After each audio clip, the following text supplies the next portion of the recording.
तेज, सही, सटीक खबर। डिजिटल युग की हर खबर आप देख रहे हैं।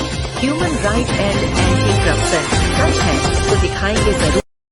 नमस्कार दोस्तों, स्वागत है आपका मेरे न्यूज चैनल पर। मैं हूं आरुषि। आज दिन की 10 सबसे बड़ी और महत्वपूर्ण खबरें को देखते हैं। राष्ट्रीय समाचार, सावन मास और कांवड़ यात्रा का शुभारंभ।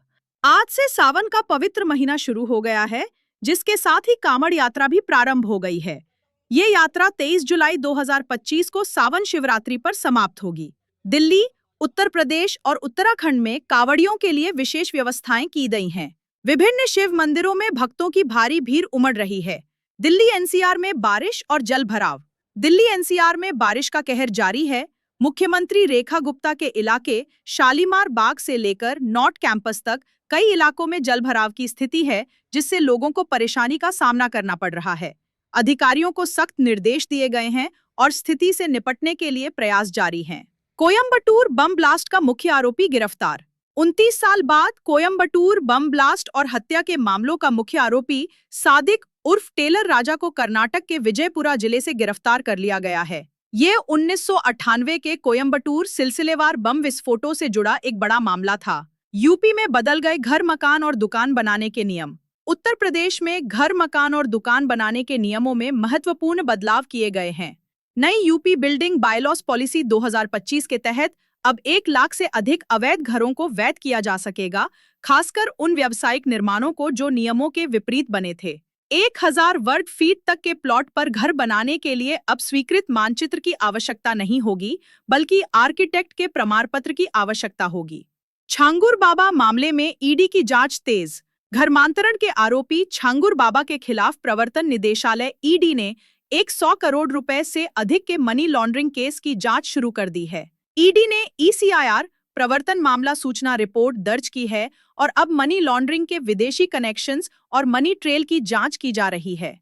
उनकी प्रॉपर्टी और बैंक रिकॉर्ड खंगाले जा रहे हैं और इस गिरोह के 14 अन्य सदस्यों की तलाश भी जारी है। अंतर्राष्ट्रीय समाचार, नेपाल चीन सीमा पर बाढ़ से तबाही। नेपाल चीन सीमा पर भारी बारिश के कारण बाढ़ से भयंकर तबाही मची है। चीन नेपाल को जोड़ने वाला एकमात्र व्यापारिक पुल रसुवागढ़ी बाढ़ में बह गया है, जिससे 9 लोगों की मौत हो गई है और लगभग 20 लोग, जिनमें 6 चीनी नागरिक भी शामिल हैं, अभी भी लापता हैं।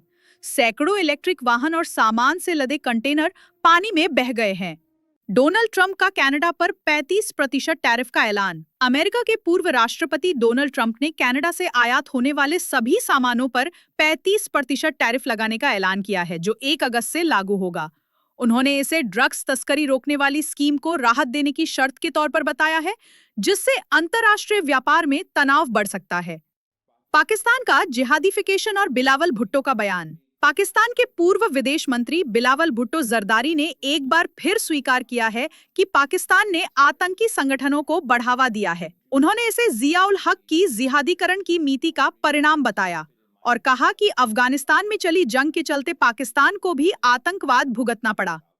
ड्रोन और मिसाइल के बाद लेजर वॉरफेयर का दौर। ड्रोन और मिसाइल के बाद अब लेजर वॉरफेयर का दौर शुरू हो गया है। जर्मनी ने आरोप लगाया है कि लाल सागर में यूरोपीय संघ के समुद्री सुरक्षा मिशन के दौरान एक चीनी सैन्य पोत ने जर्मन विमान को लेजर से निशाना बनाया है। बर्लिन ने स्पष्टीकरण के लिए चीनी राजदूत को तलब किया है, जिससे चीन और यूरोप के बीच तनाव बढ़ सकता है। आज के शेयर बाजार की मुख्य बातें। कमजोर शुरुआत। हफ्ते के आखिरी दिन शेयर बाजार ने कमजोर शुरुआत की। सेंसेक्स 300 से 360 अंक और निफ्टी 100 अंक तक गिरकर खुला। प्रमुख गिरावट वाले stocks Infosys, TCS, HCL tech, power grid, eternal और टाटा मोटर्स जैसे हैवीवेट शेयरों में शुरुआती। अडानी ग्रुप में मजबूती। गिरते बाजार के बावजूद अडानी ग्रुप के कुछ शेयरों जैसे अडानी ग्रीन और अडानी पावर में तेजी देखी गई, जो निवेशकों की खरीदारी को दर्शाता है। रुपए में गिरावट। शुक्रवार को अमेरिकी डॉलर की मजबूती के चलते रुपया 15 पैसे गिरकर 85.88 प्रति डॉलर के स्तर पर पहुंच गया। पिछले दिन का हाल। गुरुवार को भी बाजार गिरावट के साथ बंद हुआ था। सेंसेक्स 345.80 अंक और निफ्टी 120.88 अंक टूटकर बंद हुए थे। टीसीएस कर्मचारियों के इंक्रीमेंट का फैसला टला। टीसीएस ने अपने कर्मचारियों के वेतन वृद्धि को एक और तिमाही के लिए टाल दिया है। ये आज की कुछ प्रमुख खबरें हैं। अन्य महत्वपूर्ण खबरों के लिए चैनल को सब्सक्राइब कर ले।